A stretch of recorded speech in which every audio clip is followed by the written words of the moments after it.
चील और एक लोमड़ी सहेली बन गई। दोनों में इतना प्यार हुआ कि एक दूसरे के बगैर रहना मुश्किल हो गया। एक दिन लोमड़ी ने चील से कहा, क्यों ना तुम पास ही रहो।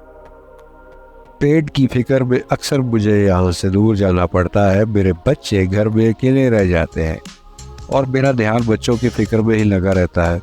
क्यों ना तुम यही कहीं पास ही रहो, कम से कम मेरे बच्चों का ख्याल तो रखोगी ना। इस बात पर चील ने भी लोमड़ी से इत्तेफाक किया और आखिरकार कोशिश करके रिहाइश के लिए एक पुराना सा पेड़ तलाश किया जिसका तना अंदर से खोखला था, इसमें शगाफ था।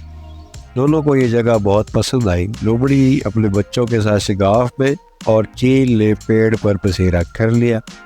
कुछ अरसे बाद लोमड़ी की गैर मौजूदगी में जब चील घोंसले में बच्चों के साथ भूखी बैठी थी, उसने अपना और अपने बच्चों का पेट भरने के लिए लोमड़ी का एक बच्चा उठाया और घोंसले में जाकर खुद भी खाया और बच्चों को भी खिलाया।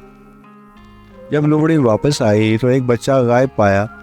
उसने बच्चे को इधर उधर बहुत ढूंढा लेकिन मगर वो ना मिला। उसकी आंखों से आंसू बहने लगे। चील भी दिखावे के आंसू करती रही। दूसरे दिन लोमड़ी जब जंगल में फिर शिकार करने चली गई और वापस आई तो एक और बच्चा गायब पाया। तीसरे दिन भी ऐसा ही हुआ, इसका एक और बच्चा गायब हो गया।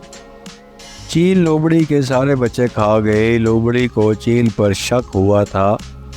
वो पुख्ता यकीन बदल गया कि इसके तमाम बच्चे चील ही खा गई है, मगर वो चुप रही, गिला शिकवा किया, हर वक्त रोती रहती और खुदा से फरियाद करती रहती कि ऐ खुदा मुझे उड़ने की सलाहियत अता फरमा कि मैं अपनी दोस्त नुमा दुश्मन चील से अपना इंतकाम ले सकूं।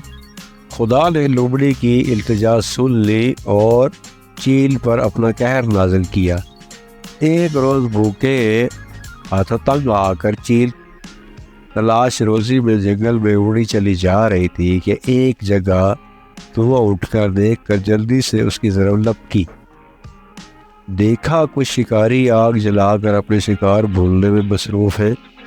चील का भूख से बुरा हाल था, बच्चे भी भूखे थे, तो वो सब्र ना कर सकी, झपट्टा मारा और गोश्त का कुछ टुकड़ा अपने पंजों में उचक कर घोंसले में ले आई। इधर भुनने में गोश्त के साथ कुछ चिंगारियां भी चिपकी हुई थी। घोंसले में बचे हुए घास फूस के तिलकों को आग लग गई। घोंसला भी जलने लगा। इधर तेज तेज हवा चलने लगी। घोंसले की आग ने इतनी फरहत दे दी कि चील अपना और अपने बच्चों का बचाव कर सके। वहीं पर तड़प तड़प कर नीचे गिरने लगी।